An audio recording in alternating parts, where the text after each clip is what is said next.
Hey there, love seekers! Welcome back to our channel, where we delve into the secrets of successful relationships. In today's episode, we're unlocking the vault of wisdom with 15 relationship tips from people who've been together for 20+ years. Brace yourselves for heart-to-heart advice and timeless tips that can transform your relationship journey.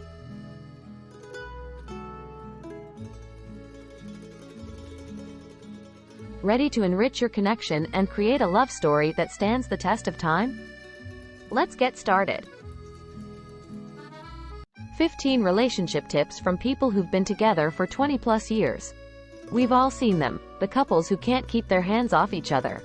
Whether they're making out on a subway train or getting all goggly-eyed at a bar, it's usually a telltale sign that the pairing is brand new, a fresh infatuation being compulsively explored. But sometimes you see a different kind of couple. One that clearly has a number of years under their belt. Two people who have grown into and with each other. It might be the septuagenarians locking arms at the grocery store, or the middle-aged couple at dinner who still have stars in their eyes. They've seen the good, bad, and the custom-fit night guard, but, somehow, are still very much in love. For those of us who have yet to experience a relationship beyond the 10-year mark, or maybe even the 10-month mark, spying long-term lovers in the wild is like spotting a Yeti holding hands with Bigfoot. How do they do it? What do they know that we don't? Most of us are well versed in the romantic rush of something new. But what happens when the new gets old? And then older? Of course, that kind of commitment might be anathema for some folks. And some people shouldn't stay together. But if you'd give up your beloved single-serve coffee maker or even your side of the bed to learn how to make a 2+ decade-long relationship thrive, we've got some insight for you from those who have actually lived it. With Valentine's Day around the corner, Self spoke with folks in happy, sexy, fulfilling, fun long-term relationships, spanning 20 to 64 years in duration, about what it takes to keep the fires stoked. If you're happily coupled up or want some inspiration for the future, here's their relationship advice for making the love and lust last. 1. Stay open-minded about your sex life. What I've learned over 22 years is to always be honest, but never hurtful, and to keep experimenting sexually.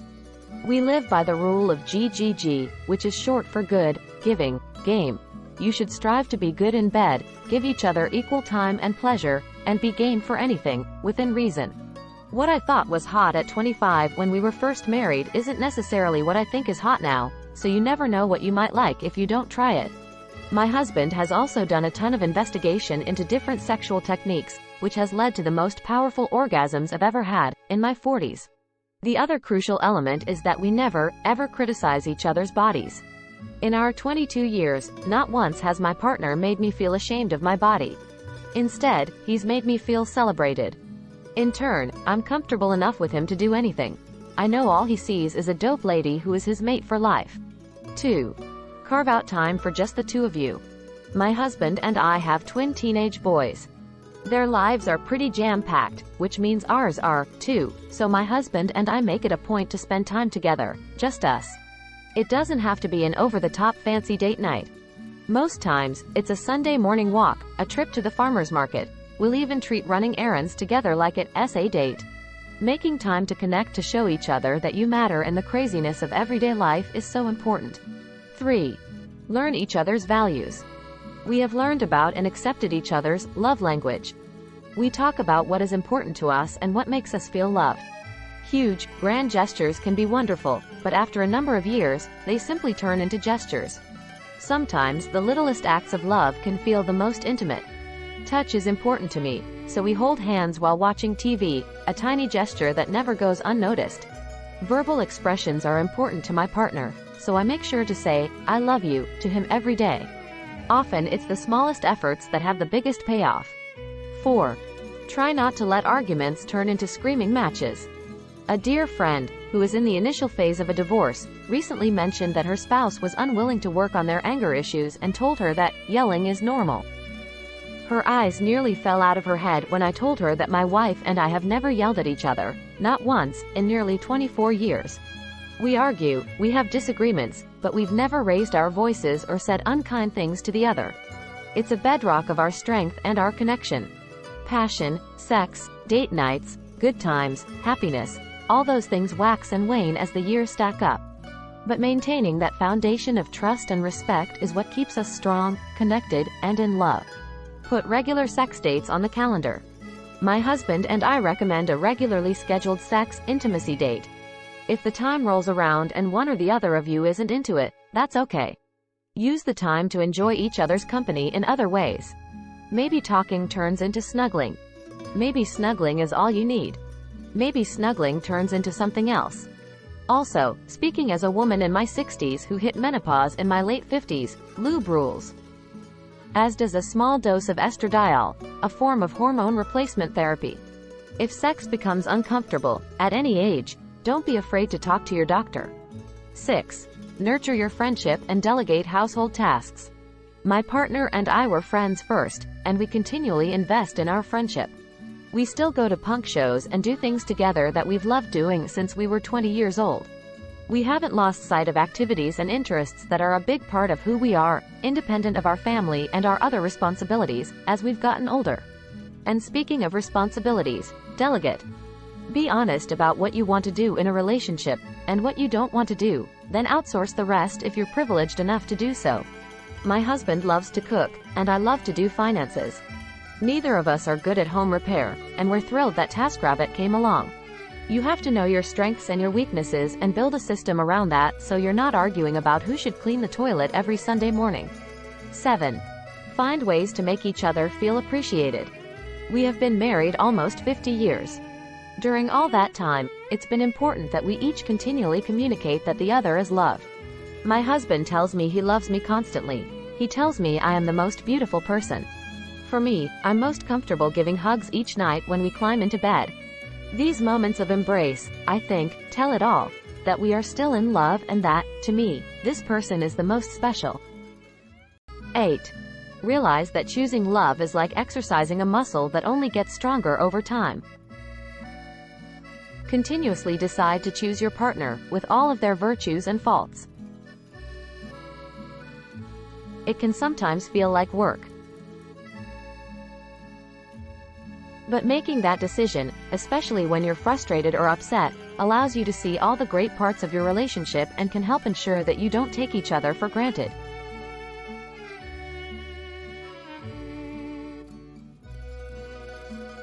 At first, this was a daily, conscious choice for me and my wife. But now it's just how we live, in an awesome groove that makes the choice easy. Because we have both decided to choose us, we are mindful of the little gestures of love, the small moments that make a life together special. Maximizing the little bright spots naturally limits frustration, anger, and resentment. A joyful, positive outlook simply becomes the routine. 9. Don't be afraid to do your own thing, and let your partner do theirs.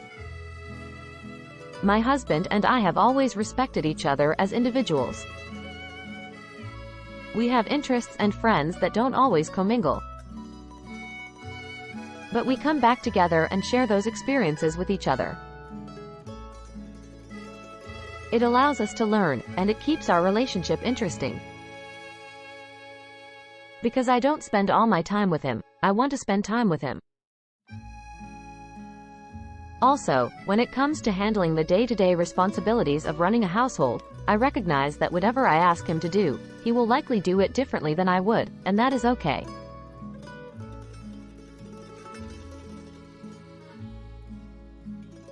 Micromanaging is not sexy. 10. Learn to be flexible, and know when to step up. When you're married to a jazz musician, the first thing you learn to do is improvise. It's a good way to live your life, really. Relationships have a lot of ups and downs. When we emigrated from South Africa to America, my husband shouldered a great deal in the lead up to our family's move, so much planning and figuring things out.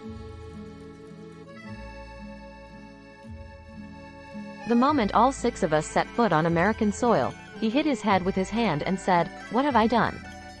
That's when I took over. In a partnership, you have to know when to reverse roles.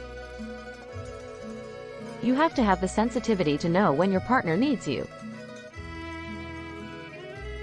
Everyone has weak moments, it's part of being human.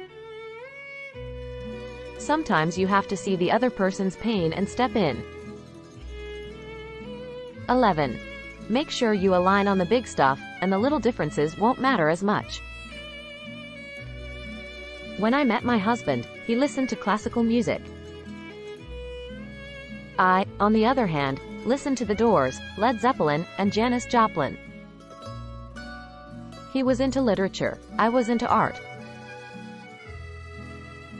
He was born on the East Coast, I was a native California girl.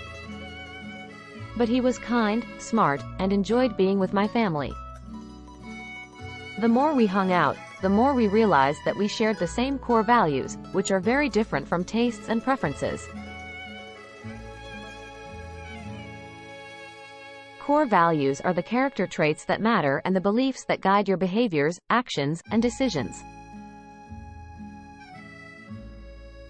We both valued honesty, spirituality, hard work, devotion to family, and, the big one, integrity. I believe that sharing these core values is what has kept our marriage intact through the ups and downs. He is my best friend, my love, my soulmate. And I would do it all over again. 12. Be each other's number one supporter. We were friends first. I think that's one of the main ingredients. We've been together since 1995, so we've had the chance to grow up with each other, and we aim to always encourage each other's personal pursuits. We call it being, yay, for each other. 13. Realize that sometimes it's okay to go to bed angry. Music is our connector. It forever sparks the memories of falling in love, being young and carefree, friendship, gratitude, joy and sadness, and all the feelings that we've shared over the years. What we feel for each other runs deep, and when our own words fail us, the words of the songs become our voice. People say, don't go to bed angry, but that doesn't work for us. Sometimes we just need time to sort things out, and that means honoring the space we may require.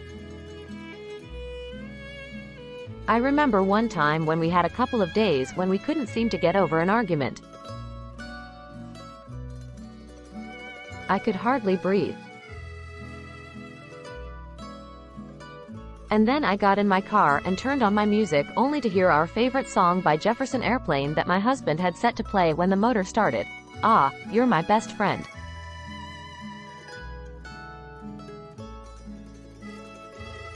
And I love you so well. I follow you wherever time will take me to. Forever I'll be one with you. One with you. And our love story began again. 14. Know that, yes, communication really is key. Weekly date nights, holding hands, romantic getaways, nice dinners, a kiss before bed every night. These are all components we've heard throughout our lives that we need to keep love alive.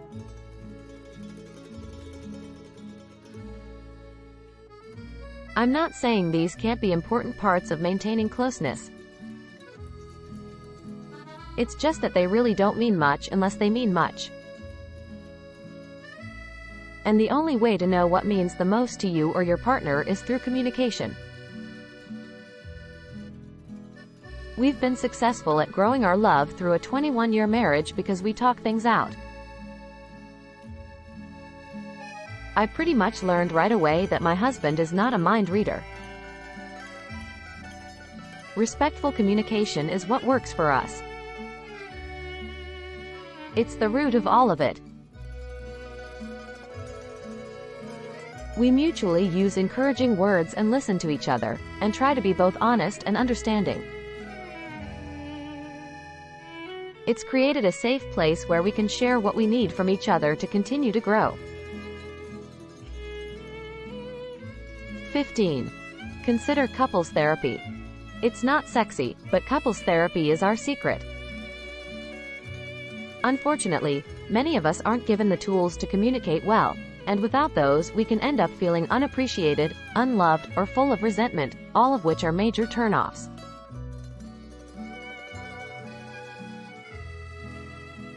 Love and attraction can't thrive under those circumstances. Communicating our needs clearly to our partners is what makes love last, and therapy can certainly help with that. Thanks for joining us on this insightful exploration of enduring love. We hope these 15 relationship tips from people who've been together for 20+ years serve as a compass on your own relationship journey.